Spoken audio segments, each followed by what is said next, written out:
friends.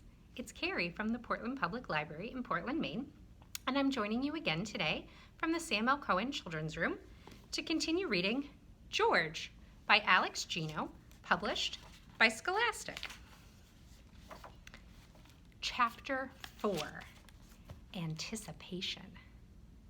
The students of room 205 tromped up the cold, dark stone stairs. Their footfalls echoed heavily off the tile walls. 2 handrails ran along either side of the wall, one a foot above the other. They had been painted red years ago, but had chipped over time, revealing layers of orange and green and patches of bare steel underneath. The girls walked up with the handrails on the right.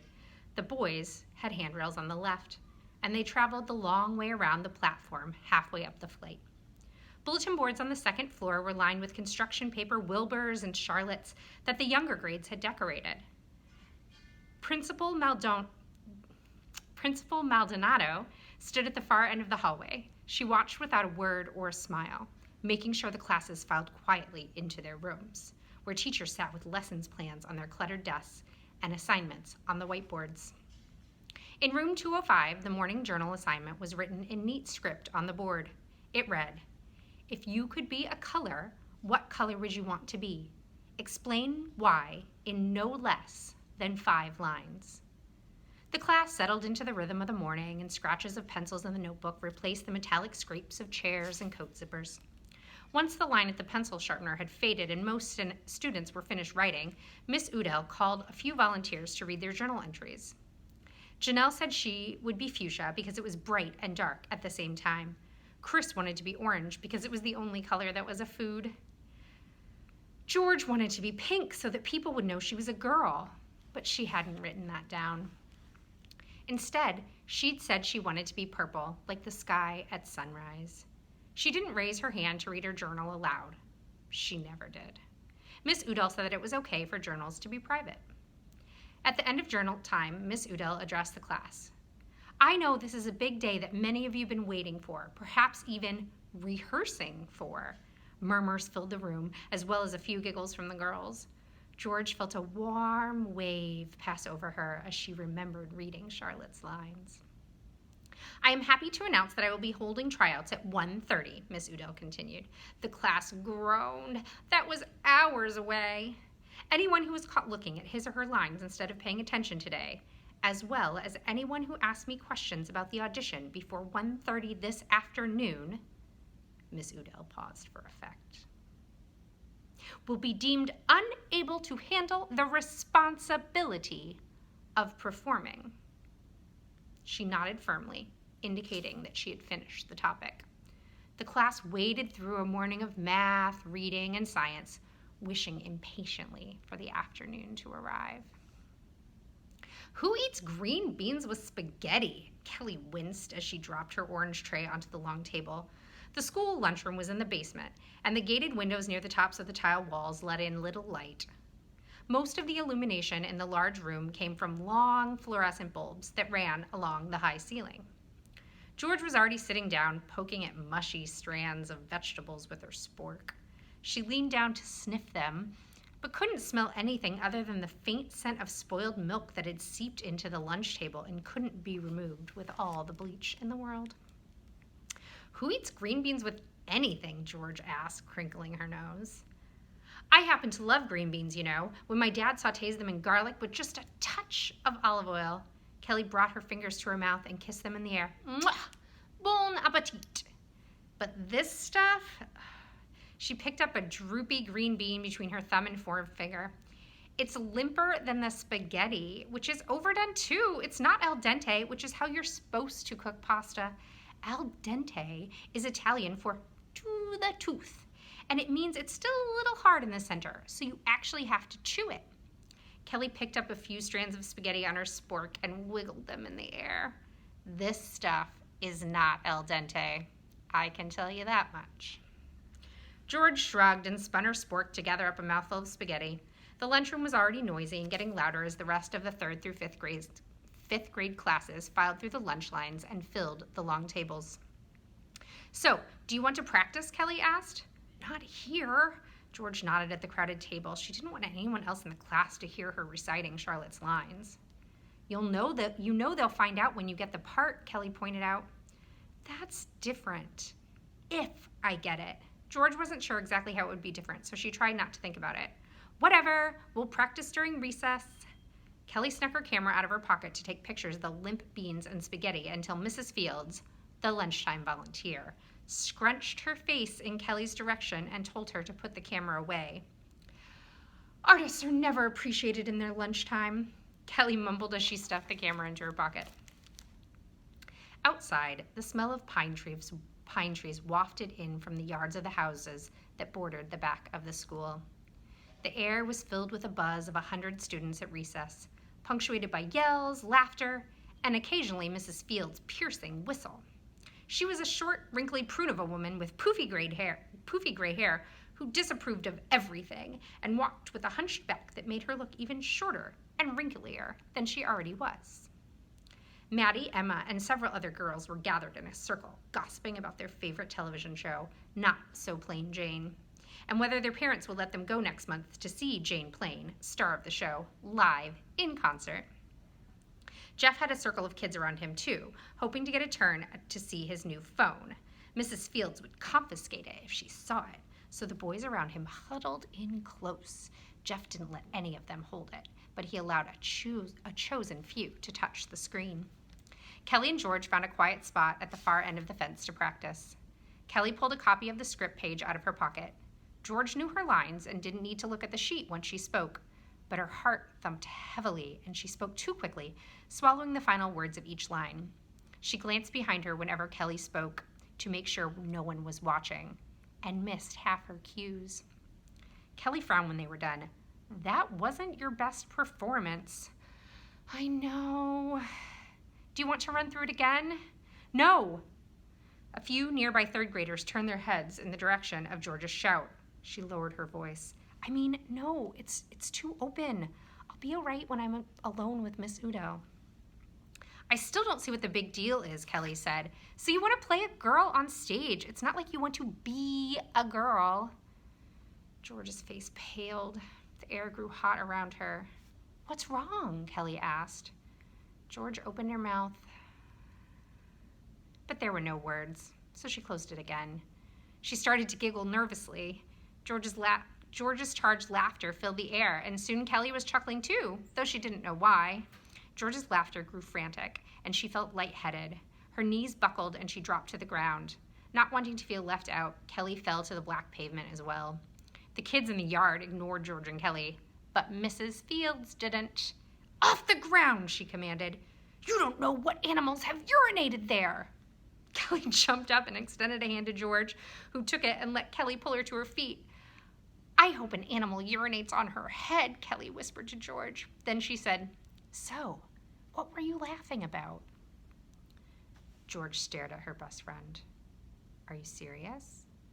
Of course I'm serious, Kelly said, the bright sun shining on her earnest face. I'm always serious. Except, when I'm not serious. But right now, I'm serious. But you said it. George didn't know whether to be relieved or upset that Kelly didn't see that she was a girl. The high pitch in her voice revealed her anxiety. All I said was, Kelly paused. What did I say, George? I mean, I've always thought of myself as a funny person, but I didn't think I was such a good comedian that I could say something that was funny without knowing it. George opened her mouth. But as with Mom, she couldn't say the only words that blared through her brain. I'm a girl. She wished the bell-ending recess would ring.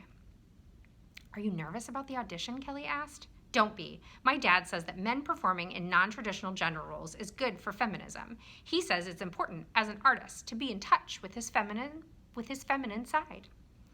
Last summer, George had seen that phrase in one of her own dad's magazines, an article called 10 Ways to Get in Touch with Your Feminine Side. George had been excited to read it, but the article had been disappointing. It talked about taking time to feel your emotions, which George did too much already. Worse, the article kept reminding the reader that finding your feminine side made you more of a man. Can we not talk about it anymore? George asked. Somehow it was worse that Kelly thought it was no big deal that George wanted to play Charlotte in the play, than if she had said it was a terrible idea. It was as if Kelly didn't see anything was wrong at all. Crimey, you're like a safe you are. What? Kelly shrugged. I don't know, my dad says it. Kelly, George took Kelly by the shoulders, ignored the tickle in her stomach, and spoke very seriously. In case you hadn't noticed, your dad is still weird. Deep inside, George worried she was even weirder. Chapter 5, Auditions. After lunch, the class plodded through a spelling pretest, followed by a science worksheet on simple machines, but all George could think about was trying out for Charlotte. Maybe Kelly was right, and Miss Udall would be so proud of George for being herself that she would give her the best part. The minute hand of the clock was a terribly slow lever, pushing the hour hand imperceptibly forward. Finally, Mrs. Field's wrinkled knuckles rapped on the heavy glass window of the classroom door. Miss Udall welcomed her in. She would be watching the class while Miss Udall auditioned students in the hallway. Outside of the lunchroom, she smelled like Necco candy wafers. I congratulate you all for your patience, Miss Udall looked directly at Kelly and winked. This time has finally come to see how you fare as actors and actresses. Everyone who auditions will be given a part. Miss Udall would be auditioning students from both room 205 and Mrs. Jackson's 4th grade class in room 207. Half of the roles would go to students from each class. Miss Udall pushed her clunky wooden chair toward the classroom door. Today, you are each reading Charlotte's or Wilbur's lines, but I am also casting for Fern, Templeton, and the other characters. If you do not audition today, you will not be cast in the play. If you'd rather not be on stage, don't worry. Mr. Jackson will need quality hands on the crew. I was really worried, Jeff muttered. Mrs. Fields, Miss Udall turned her attention to the small woman who'd pulled over a spare chair and settled herself quite comfortably at Miss Udall's desk. Thank you again for staying late. I do appreciate it. Anything for the theater? Please do let me know if there's anyone you find that is not mature enough to participate in our production. I'm sure we can find other accommodations for them. The kitchen staff can always use a young set of scrubbing hands, Miss Field declared. Miss Udall returned her attention to the class and waved a stack of colored index cards. If you are interested in trying out, I will give you a card with a number on it. The number will dictate the order of your auditions. Girls first, then boys. I do not expect you to have the lines memorized, but I do expect you to deliver them with clarity and enthusiasm. You will read only your part. I will read the lines of the other characters. While you wait, you may silently review your part. If you do not wish to practice, you may begin your homework assignment. Miss Udall asked the boys who wished to audition to raise their hands. George joined them, lifting her hand just to the height of her head. Miss Udall counted 6 blue index cards, shuffled them, and passed them out, along with 6 fresh copies of the practice part. George was number 6, last, the longest to possibly wait until her audition, with Wilbur staring up at her in bold, thick letters. George slumped in her chair and turned the page over. Miss Udall then distributed 9 pink cards to girls who raised outstretched fingers and mouthed numbers to each other. Yes, exclaimed Kelly, who waved 2 fingers in the air at George like a victory sign. Janelle stood, waving a card with the number 1 on it. She held the door open for Miss Udall, who pushed her chair into the hallway, where they both disappeared. George listened closely, but she couldn't hear a sound from the hallway over the murmurs and rustling papers inside the classroom. George tried to bury her mind in her homework. Monday night's homework always took forever because the spelling words were also vocabulary words, and Miss Udall insisted that each student write an official dictionary definition of each word before using it in a sentence. With Mrs. Field's permission, George headed to the back of the room. As she bent down to get a dictionary, someone in the room sniffled. George's stomach lurched when there was another sniffle and a snort, followed by the words, "Oh, Charlotte, I miss you," and snickers. George bit her lower lip and walked the long way back to her seat to stay as far from Jeff and Rick's desks as possible. By the time George was back in her chair, Janelle popped her head in through the doorway. Kelly bounced up and rushed out the door. Soon she came beaming back into the classroom and announced with great flourish, "Number 3, you're up." Kelly gave George a thumbs up sign and hunched over in her seat. A few minutes later, on her way to pick up a dictionary from the back of the room, she dropped a note on George's desk. It was folded into a small square. When George opened it, the folds formed a grid across the page. The note read, "Charlotte, you're radiant. Kelly." George couldn't help but grin. Radiant was one of the words Charlotte had woven into her web to save Wilbur, and it had been one of their vocabulary words last week. It meant beaming and sparkling. And George couldn't think of a finer compliment.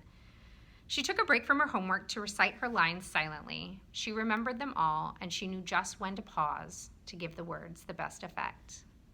Maddie looked pale when she left the room, and even paler when she came back. Emma clutched her lines tightly. Maybe if the girls were terrible enough, Miss Udo would be so relieved that George was good that she wouldn't care that George wasn't a girl. At least, not a regular girl. There was a long wait after the last girl came back into the room as Miss Udall listened to the students from Mr. Jackson's class. Eventually, Miss Udall came in to announce that it was time for the boys to take their turns. Robert was first and came back bragging, "Beat that, number 2." But George wasn't worried about the boys. Her competition was already back in their seats, writing definitions for words like gesture and narrator. Finally, the 5th boy, Chris, went into the hallway. He was a chubby white kid with a toothy grin. He returned with a smile wider than ever and danced victoriously back to her seat. Then it was George's turn. In the hallway, Miss Udall sat in a blocky wooden chair, the one that matched her blocky wooden desk. The chair looked awkward without its mate. "You don't have your sheet, George," Miss Udall said. "Don't need it." "Well, that's a good sign. It means you must have practice." Miss Udall gave a kind smile. "But do speak up." Before Miss Udall could say anything else, George closed her eyes and began. The first words rushed off her mouth, but then she slowed into the cadence she had practiced. She felt herself as Charlotte and gave each word her full attention as it left her tongue. The words felt even more like hers than they had in Kelly's room. George reached the end of Charlotte's monologue and was ready for the dialogue with Wilbur that followed. But George didn't hear her cue. She opened her eyes. Miss Udall was frowning, and a thick crease had formed across her head. "George, what was that?" she asked.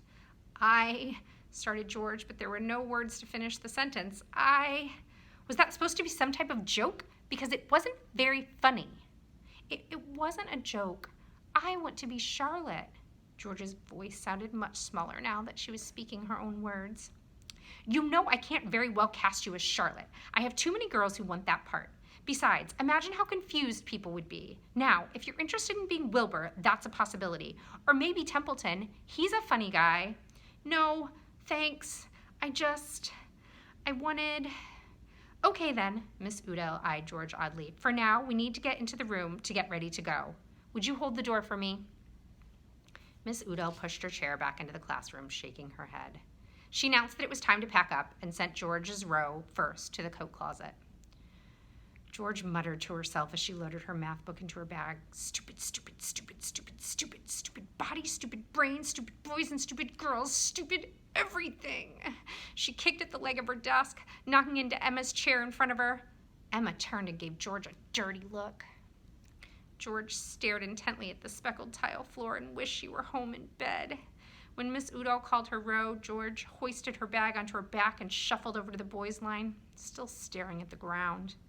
In the yard, Kelly bounded up to George, her ponytail flopping behind her. "So, how did it go? What did she think? Was she impressed or what? I bet she'll let you be Charlotte." "I don't want to talk about it." George scraped her foot against the pavement. "What happened?" Kelly cried, grabbing George by the shoulders. "Did you mess up?" "Leave me alone." George jerked back and tried to head to her bus. "Did she not like it?"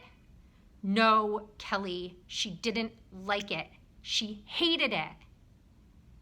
"She said that?" Kelly's eyes were wide. "She thought it was a joke." "Oh, well, at least you cried," Kelly shrugged. "That's what my dad says." "Ah!" George screamed in Kelly's face. "I don't want to hear what your dad says." Kelly's shoulders shrank. She opened and closed her mouth, then turned toward the bus line. George took the steep steps onto her own bus and shuffled along the narrow corridor, her feet sticking to the rubbery floor. She picked an empty seat midway back and hoped no one would take the spot next to her. Hugging her backpack tightly, she buried her head in the dark space between the backpack and her chest and held back the tears. "So, how were tryouts?" Mom asked later that evening. She'd just gotten home from work a few minutes before and started on dinner by dumping a brick of frozen peas into a glass bowl. "I didn't audition," George mumbled. She sat at the kitchen table, tapping her pencil on her pinky. Early evening light fell through the window onto the fractions homework. "Why not? You practiced with Kelly for hours on Sunday." There was a lot to memorize. "Gigi, you know every word to every commercial that comes on TV." She pulled a bag of frozen fish fillets from the packed freezer and arranged 6 on a baking sheet. George shrugged. "That's different."